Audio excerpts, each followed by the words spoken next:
This is Super Yacht News with E. Sisman. In association with Go Earth, navigating boat buyers to better deals. Hi, welcome back to the channel.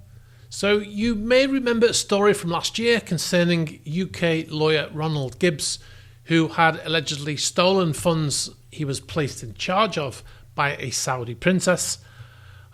With some of the money that he stole, allegedly, he purchased a yacht named Elysium, which he ordered new from Sunseeker, and it was built to order. Now, the reason why we're talking about this again, if you remember, is that Elysium appears to have been sold.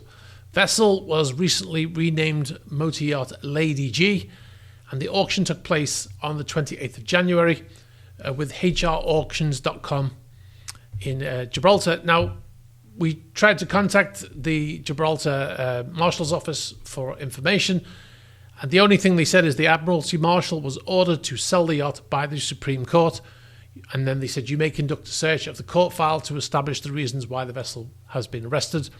We know why the vessel was arrested. What we were specifically asking is how did it go from Spain to Gibraltar, because it was arrested or it was seized in Spain. We figured that it's been sent down to Gibraltar because it was arrested by a UK court, in conjunction with the Spanish authorities. The yacht was, like I said, recently named from Elysium to Lady G and left Gibraltar on the 28th of January, heading east into the Med. Now, interestingly, the vessel was approximately 18 million euros to purchase, and the vessel was for sale for 13 million euros on the Sunseeker website as of late, but now the vessel's been sold. We don't know how much it was sold for. If you have any ideas, please be sure to let us know. Like I said, the court or the Admiralty Marshal would not give out that information. Now, the backstory, Mr. Gibbs, or Captain Gibbs as he liked to call himself, went to a UK court saying that he had no money and he was making ends meet by doing temporary captain's job to pay his bills. Then a few months later, millions of dollars that he'd had taken was found, or allegedly taken, was found in a Cayman Islands bank account.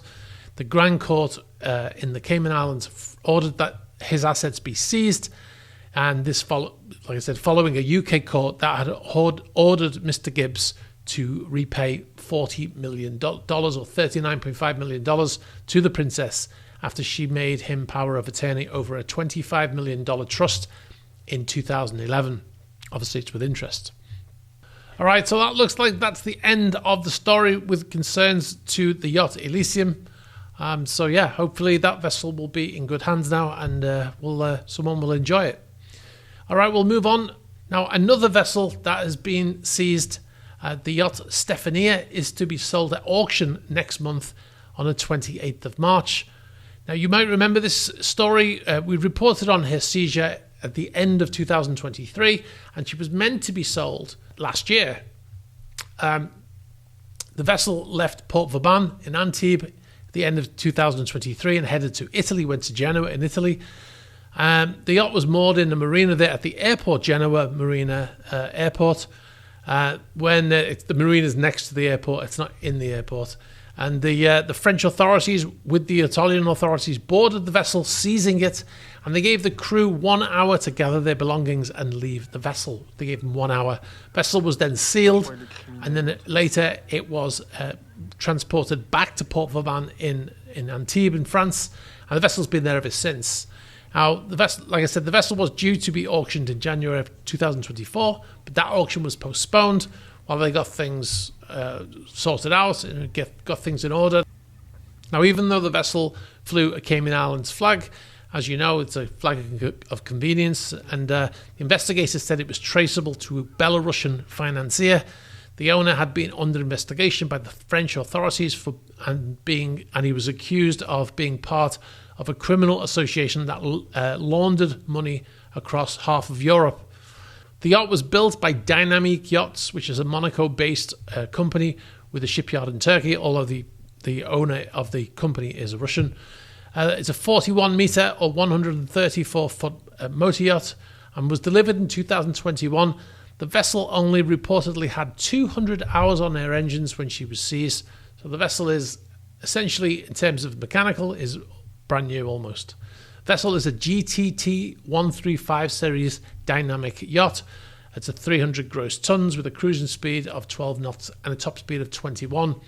Now, the GTT 135 series is a semi-custom yacht that can be ordered from Dynamic with prices starting at 22 million euros.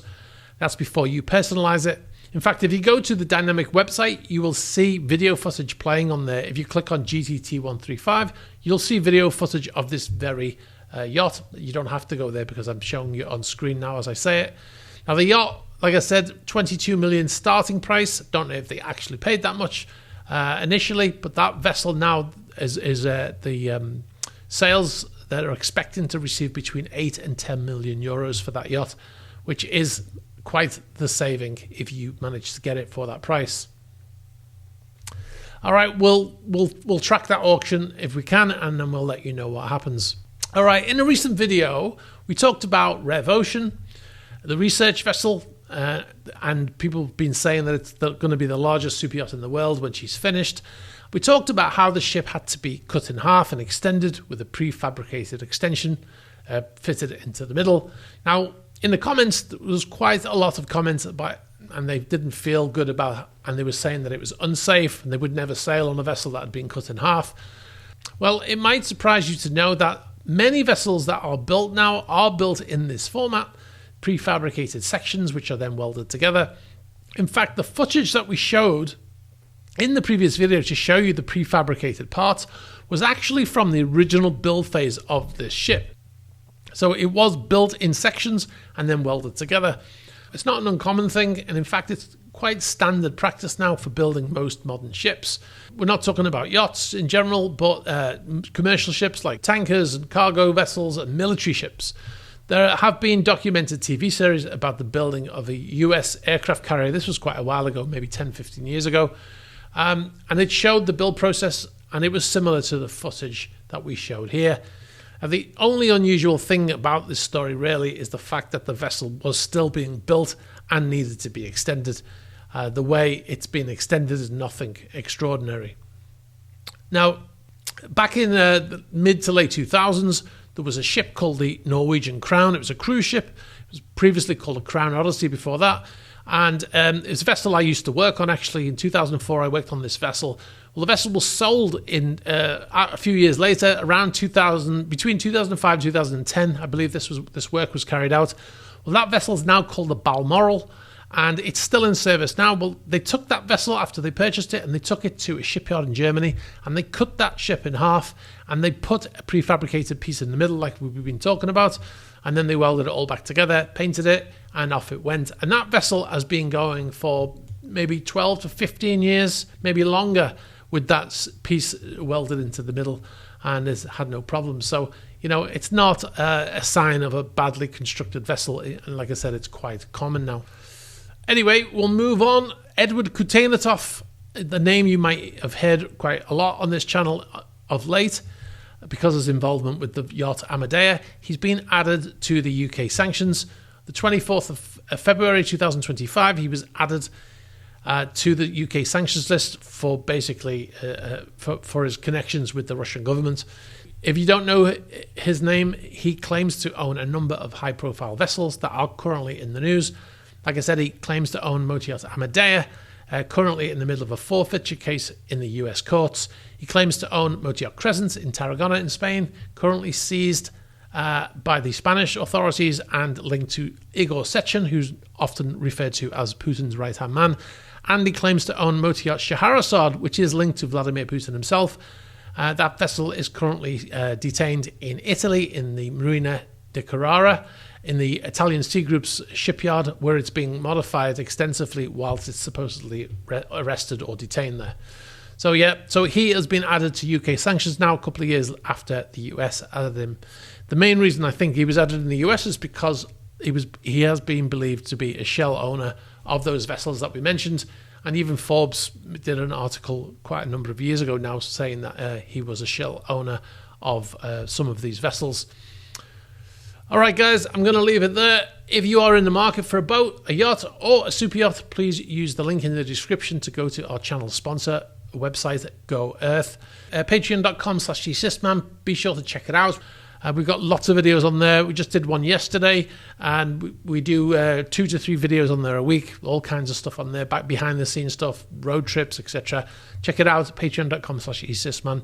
If you want to send us any information or any images or footage, news at theyachtReport.co.uk. If you want to send video or photos, please use theyachtReport.wetransfer.com. You can send them there. You don't need an account.